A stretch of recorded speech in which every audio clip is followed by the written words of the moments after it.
하겠습니다. 하나님 아버지, 오늘 이 자리에 주의 성령이 역사하시고 하나님의 말씀을 이해하고 깨닫는 기쁨을 누리는 시간이 되게 하여 주시옵소서. 예수 그리스도의 이름으로 기도드렸습니다. 아멘. 자, 오늘은 레위기 20장입니다. 율법을 어긴 벌이라는 제목이에요. 지금 레위기가 어렵잖아요.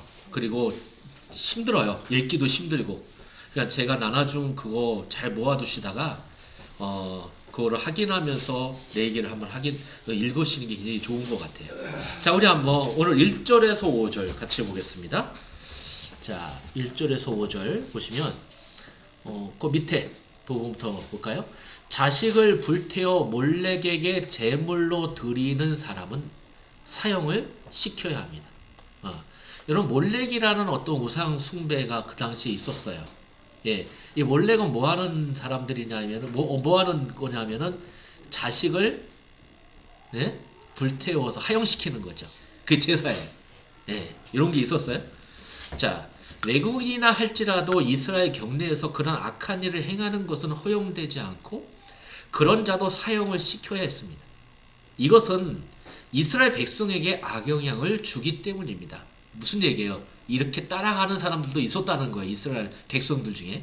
근데 만일 사람들이 그런 악한 일을 못 본 채 하고 내버려 두면 하나님께서 직접 개입하셔서 그런 악한 일을 행한 자와 그 가족들을 죽이실 것이라고 경고하십니다. 그래서 여러분, 교회는 거룩한 공동체예요. 이 거룩을 흠집내고 그 거룩을 망가뜨려 할 때 우리는 어떻게 해야 돼요? 제재하는 것이 마땅하다는 거예요. 중요한 거예요.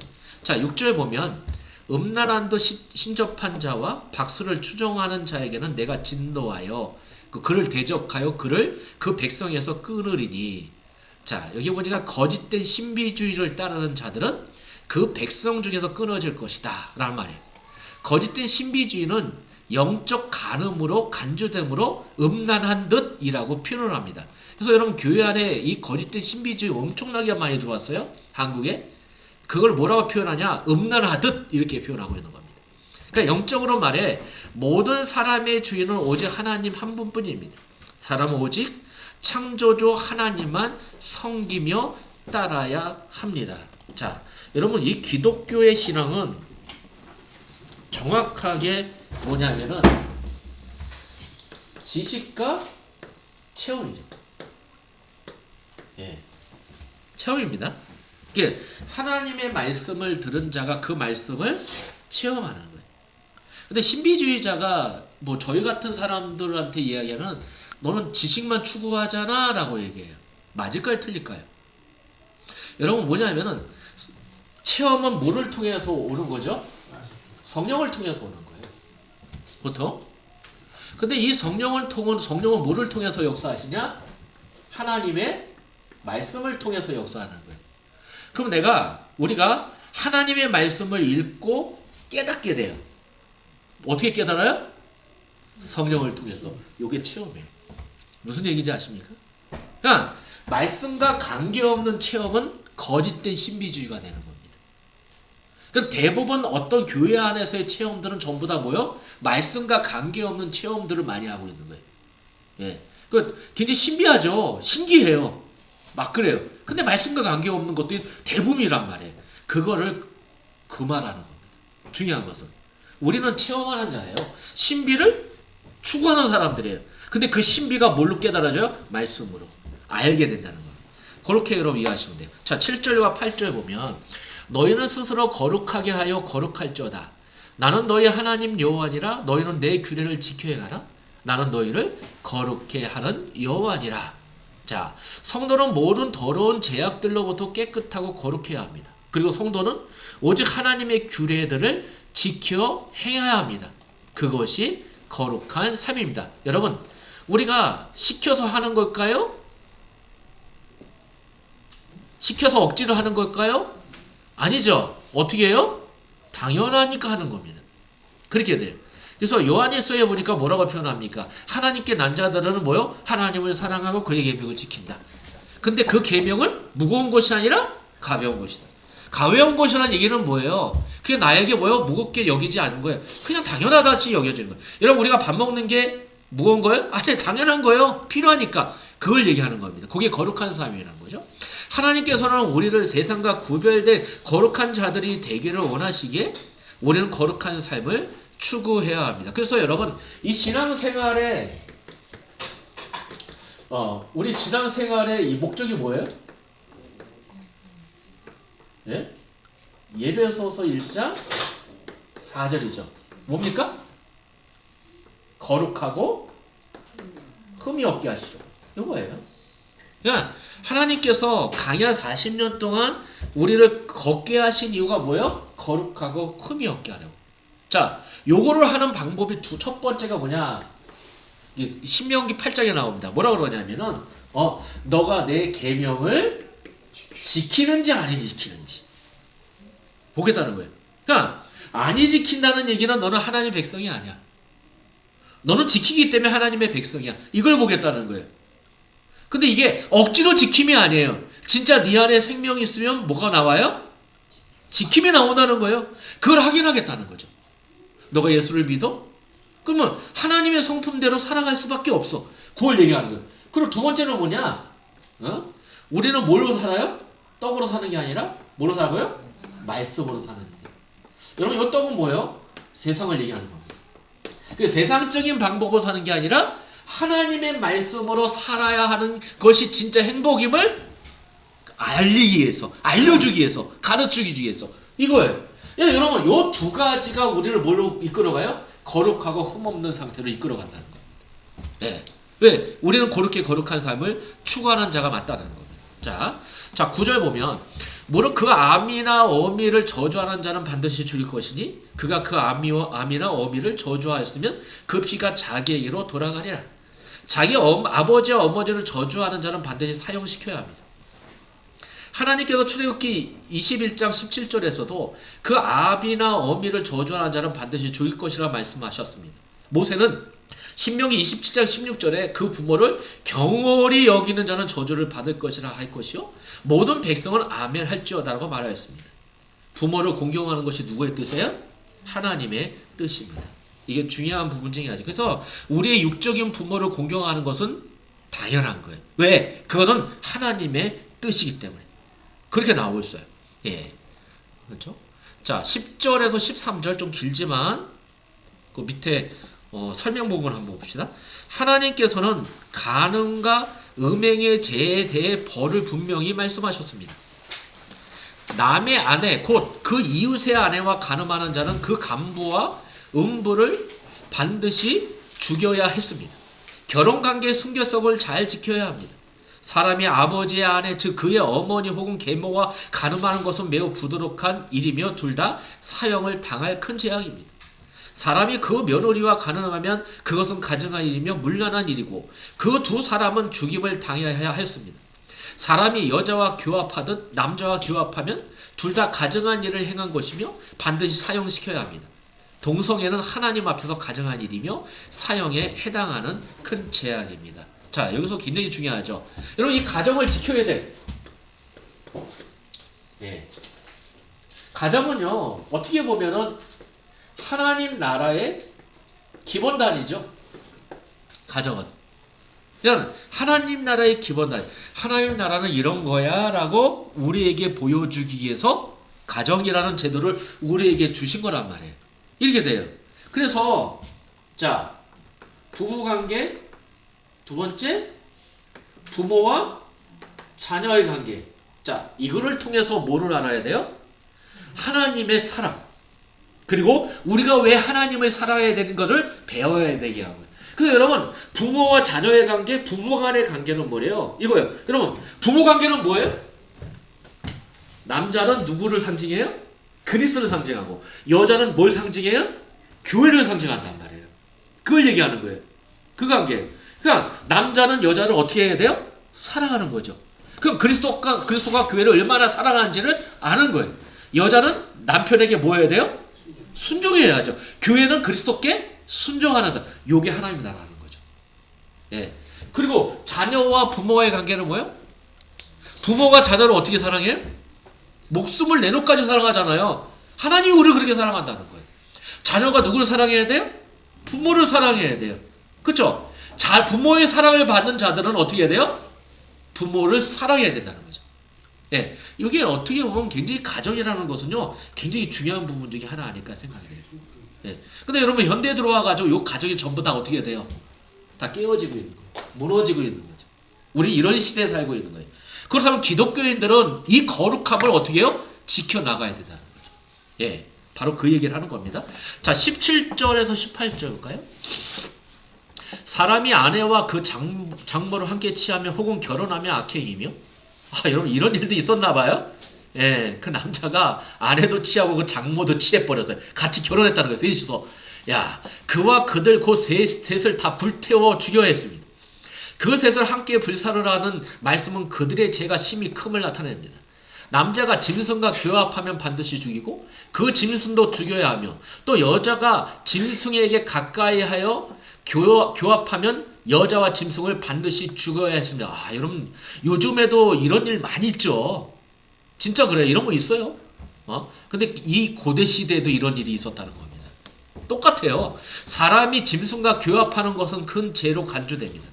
사람이 그 자매 그 아비의 딸이나 어미의 딸을 취하면 부끄러운 일이며 그들은 그 민족 앞에서 끊어질 것이다. 끊어진다는 말은 출교나 사형 혹은 하나님의 직접 치심을 의미합니다.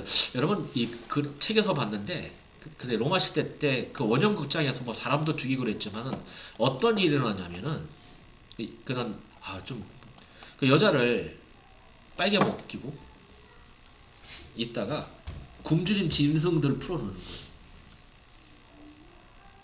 네. 거기서 교합시키는 그 장면을 보면서 사람들이 흥분해. 이거 지저분한 그런 일도 있었어요. 이게 지금 그 당시 그런 일에 대한 부분을 지적하는 겁니다. 자, 18절에서 21절 보면 남자가 생리하는 여자와 동침하는 것은 둘 다 백성 중에서 끊어질 죄입니다. 생리하는 여인을 범하는 것은 죽을 죄에 해당하였습니다. 사람이 이모나 고모의 하체를 범하거나 백모나 숙모의 하체를 범하면 무자히 죽을 것입니다. 무자히 죽는다는 말은 자녀를 얻는 기회가 없이 죽임을 당해야 한다는 뜻입니다. 또 사람이 형제의 아내를 취하면 더러운 일이며 그런 자도 무자히 죽을 것입니다. 그런 자도 자녀를 얻지 못하고 죽임을 당할 것입니다. 더러운 일, 원어는 가증한 일이라는 뜻입니다. 이게 가증하다는 거예요. 더럽다는 거예요.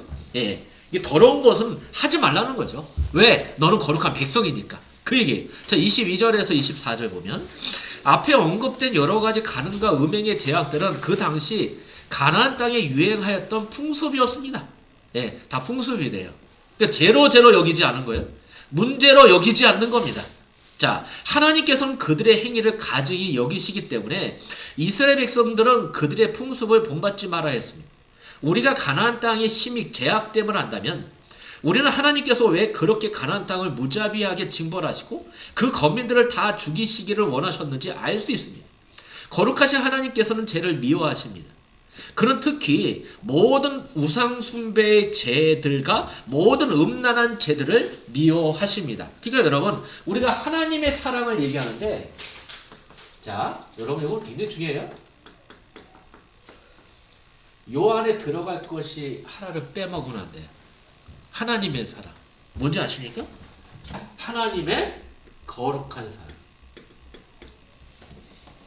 하나님이 우리를 향한 사랑은 거룩한 사랑입니다. 이 거룩이라는 게 뭐예요? 구별을 얘기하는 거죠. 그러니까 여기에는 뭐가 있습니까? 하나님의 공의적 속성이 있는 거예요. 그냥 하나님은 죄를 미워하시는 거예요. 그래서 거룩한 사랑입니다. 그래서 우리의 죄를 어떻게요? 심판하시고 죄 없는 우리를 사랑하시는 거예요. 이 거룩한 사랑입니다. 그걸 얘기하는 겁니다. 근데 요즘 들어와서 뭘 빼먹어요? 이 거룩이라는 걸 빼먹는 거죠. 그냥 하나님이 나를 사랑해. 그게 하나님이 나를 사랑한다는 것은 뭐예요? 내가 알고 있는 인간적인 그 사랑으로 하나님이 나를 사랑한다고 생각을 해. 하나님은요, 거룩한 사랑입니다. 이런 부분들을 우리가 잘 보셔야 돼요. 자, 25절에서 26절 이거 보면 하나님께서는 이스라엘 백성을 세상에서 구별된 거룩한 백성으로 삼기를 원하셨습니다. 그런 너희는 내가 거룩할지어다 라고 말해서 그냥 내가 거룩하니 너희도 거룩하다 이런 말씀입니다. 자, 27절 신접하거나 박수된 남녀는 반드시 죽임을 당해야 했습니다. 우리는 거짓된 신비주의가 되어서도 또 그런 자를 추종해서도 안 됩니다라고 보시면 될 것 같아요. 자, 이런 모든 것들 다 하나님께서 주신 계명이니까 중요합니다. 자, 본문 정리. 이거 첫째, 두 번째, 세 번째 있죠? 첫 번째는 뭐예요? 우리는 하나님의 법을 지켜야 합니다. 우리는 우상 숭배하지 말고 거짓된 신비주의에 빠지지 말고 부모를 공경하고 저주하지 말아야 합니다. 특히 본장은 간음과 음행에 대해 구체적으로 경계해야 합니다. 성은 아름다운 것이지만 성의 잘못된 사용은 죄악입니다. 부부관계를 벗어난 모든 성행위는 죄악입니다. 온갖 근친 상간의 행위가 그러하고 심지어 동성간이나 짐승간의 교합도 그러합니다. 여러분 이해되시죠? 네, 이런 거예요. 그럼 여러분 국가에서 만약에 동성애법을 통과시키면 여러분 어떻게 하시겠습니까? 우리는 반대해야죠. 당연한 거예요. 네. 우리나라도 이제 그게 나올 거예요. 네. 동성 결혼을 인정하고, 그쵸? 그거를 어떻게 해요? 주민등록도 바꿀 거예요, 아마. 숫자. 예. 우리 보통, 우리 남자는 뭘로 시작하죠? 1로 시작하고 여자는 2로 시작하죠. 2된 사람이 1로 됩니다. 1된 사람이 2가 돼버려요. 그건 이제 법으로 그렇게 제정할 날이 얼마 안 남았다. 그렇게 보시면 될 것 같아요. 네. 우리는 그걸 잡아야 돼요.